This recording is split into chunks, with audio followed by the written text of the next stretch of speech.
প্রশ্ন হচ্ছে, কাকড়া, কাসিম, কুচে, ঘোড়ার মাংস খাওয়া যাবে কি? অনেকগুলো প্রশ্ন একসাথে করেছে।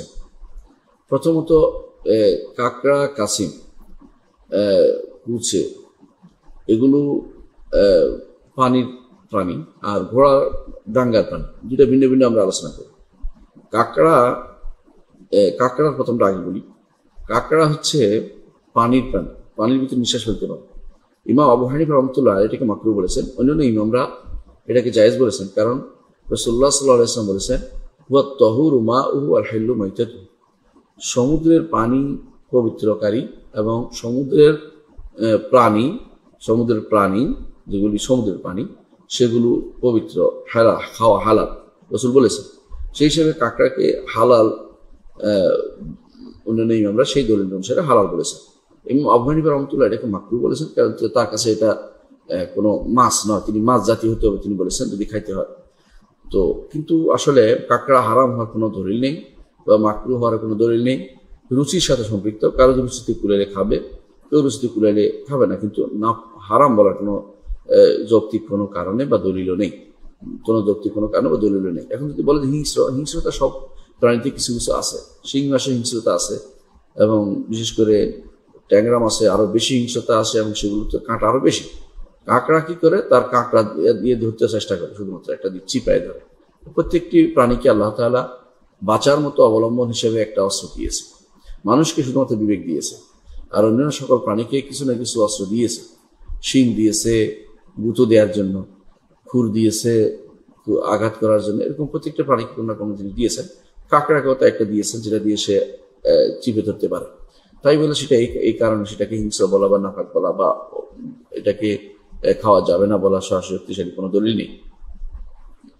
বাকি রইল কাসিম। কাসিম বলতে আপনি কচ্ছপকে বুঝাচ্ছেন, সেটা আমরা বুঝেছি। কাসিম দুই প্রকারের হয়। কিছু কচ্ছপ আছে সমুদ্রে থাকে, কিছু আছে ডাঙ্গায় থাকে। যেগুলো ডাঙ্গার প্রাণী, পানিতে নামে আবার নিঃশ্বাস ফেলে উপরে, সেগুলো খাওয়া যাবে না। আর যেগুলো পানির ভিতরে থাকে, নিঃশ্বাসও পানির ভিতরে ফেলে, সেগুলো পানির হুকুম রাখবে, সেগুলো ওই হাদিসের অধীন হবে যেখানে রাসূলুল্লাহ সাল্লাল্লাহু আলাইহি ওয়াসাল্লাম বলেছেন, আল হিল্লু মাইতাতুহু তাহুরু মাউ আল হিল্লু মাইতাতুহু, তার পানি পবিত্র এবং তার প্রাণী হালাল। তো সে প্রাণীর ভিতরে পড়ে যাবে। অর্থাৎ যেই কচ্ছপ পানির ভিতরে নিঃশ্বাস ফেলতে পারে পানির নিচে, সেগুলো পানির প্রাণী। যেগুলো পানির নিচে বসবাস করে সেগুলো পানির প্রাণী, আর যেগুলো উপরে বসবাস করে সেগুলো উপরের প্রাণী। তো যেগুলো উপরে বসবাস করে অথবা পানির ভিতরে নিঃশ্বাস ফেলতে পারে না, সেগুলো অবস্থান করে না, উপরে অবস্থান করে, সেগুলো খাওয়া যাবে না।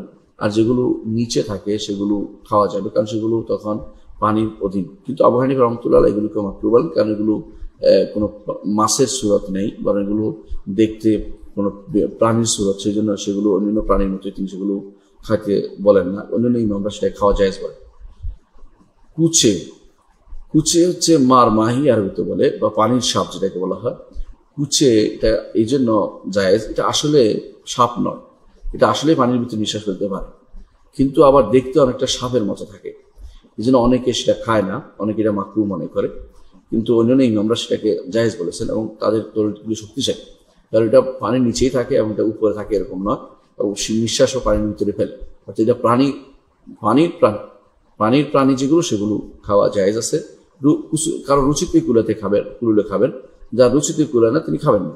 তো তাই বলে হারাম বলার কোন দলিল তার কাছে থাকতে হবে। যেহেতু রাসূলুল্লাহ সাল্লাল্লাহু আলাইহি ওয়াসাল্লাম পানির প্রাণীকে হালাল বলেছেন, সুতরাং এটা হালালই থাকবে, যে খেতে চাইবেন তিনি খাবেন। বাকি রইল ঘোড়ার মাংস। ঘোড়া ডাঙ্গার প্রাণী, আর ঘোড়া রাসূলুল্লাহ সাল্লাল্লাহু আলাইহি ওয়াসাল্লাম তিনি তার যুগে সাহাবায়ে কেরাম ঘোড়ার মাংস খেয়েছেন, সহিহ হাদিস দ্বারা প্রমাণিত। তাহলে কিন্তু কেন খায় না? আবু হানিফা রাহমাতুল্লাহ ঘোড়ার মাংস না খাওয়ার কথা বলেছেন এই জন্য যে যুদ্ধে অস্ত্র কমে যাবে এবং কিয়ামত পর্যন্ত ঘোড়া যুদ্ধে ব্যবহৃত হবে। রাসূলুল্লাহ সাল্লাল্লাহু আলাইহি ওয়াসাল্লাম বলেছেন, আল খাইলু মাকুদুন ফি নাওয়াসি আল খাইল ইলা ইয়াউমিল কিয়াম, ঘোড়া কিয়ামত পর্যন্ত তার কপালে কল্যাণ লেখা হয়েছে, সেটা অর্থাৎ সেটা কিয়ামত পর্যন্ত যুদ্ধে ব্যবহৃত হবে এবং এটা দিয়ে মানুষ যুদ্ধ করে গনিমত মাল অর্জন করবে, এই জন্য সেটা যুদ্ধাস্ত্র হিসেবে থাকবে। এটাকে খাওয়ার কথা বলা হয়নি। সাধারণত যারা ডাঙ্গার মাংস খায়, ডাঙ্গার প্রাণীর গোশত খায়, তারা বলে যে সমস্ত প্রাণীর খুর দুই ভাগ সেগুলো খাওয়া যায়, যেগুলো এক ভাগ সেগুলো খাওয়া যায়। আর ঘোড়ার ঘোড়ার নিচে যে খুর আছে সেটা আবার 2 ভাগ না 1 ভাগ, অর্থাৎ তার এটা 2টা ভাগ করা নেই। গরু যেমন 2 ভাগ করা দেখবেন, ছাগলও 2 ভাগ করা, কিন্তু দেখবেন ঘোড়ার 2 ভাগ করা নেই। এই জন্য তারা মনে করে যে এটা অনেকটা অন্যান্য প্রাণীর সাথে সম্পৃক্ত, যেগুলো জঙ্গলি প্রাণীর সাথে সম্পৃক্ত, এই জন্য তারা খায় না। কিন্তু আসলে ঘোড়ার গোশত খাওয়া যাবে না এমন কোনো সরাসরি নস নেই, হাদিস নেই। এর বিপরীতে হাদিস আছে রাসূলুল্লাহ সাল্লাল্লাহু আলাইহি ওয়াসাল্লামের সাহাবীরা ঘোড়ার গোশত খেয়েছে। আবু হানিফা রাহমাতুল্লাহ আলাইহি ঘোড়ার গোশত না খাওয়ার কথা বলেন। তিনি বলেন যে এর দ্বারা যুদ্ধাস্ত্র কমে যাবে, আর তিনি এটাকে মনে করেন যে এটা এই যেগুলো আল্লাহ তাআলা কোরআন কারীমে উল্লেখ করেছেন, ওয়াল খাইলা ওয়াল বিগালা ওয়াল হামিরা লিতারকাবুহা ওয়া জিনা। আল্লাহ তাআলা কোরআনে বলেছেন খাইল ঘোড়া, ওয়াল বিগালা খচ্চর, ওয়াল হামিরা এবং গর্দব গাধা, এগুলোকে আল্লাহ তাআলা বলছেন লিতারকাবুহা ওয়া জিনা, এগুলোকে সওয়ার করতে পারো এবং সৌন্দর্যের জন্য। যদি খাওয়ার কথা হতো তো আল্লাহ তো বলতেন। এটা হচ্ছে তার দলিল। অন্যান্য ইমামরা বলেন যে হ্যাঁ এটা ঠিকই, ওই সমস্ত কাজে ব্যবহৃত হয়, বহনের জন্য, বাহনের জন্য, এবং সেটা সৌন্দর্যের জন্য ব্যবহৃত হয়, কোনো সন্দেহ নেই। কিন্তু খাওয়া যাবে না এমনটা বলার কোনো সুযোগ নেই, কারণ রাসূলুল্লাহ সাল্লাল্লাহু আলাইহি ওয়াসাল্লাম তো খেয়েছেন, তার যুগে খাওয়া হয়েছে।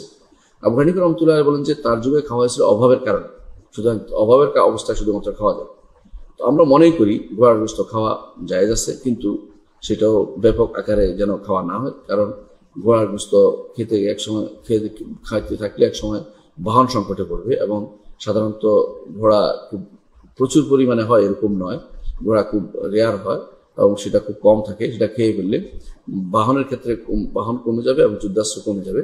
আর আমরা যুদ্ধাস্ত্র বাড়ানোর আমাদের নির্দেশনা দেওয়া হয়েছে। আল্লাহ তাআলা বলেছেন ওয়া'আদু লাহুম মাসতাতা'তুম মিন কুওয়াতিন ওয়া মিন রিবাতিল খাইল তুরহিবুনা বিআদুওয়াল্লাহি ওয়া আদুওয়াকুম।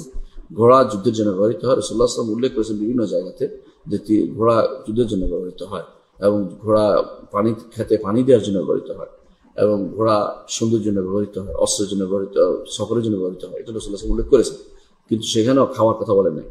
তাহলে আমরা দেখতে পাই যে যদি ঘোড়া খাওয়া হয় বিশেষ অবস্থায়, অর্থাৎ কোনো দুর্ভিক্ষ লাগে বা কোনো বিপদ লাগে, তাহলে সেটা খাওয়াটা জায়েজ হবে।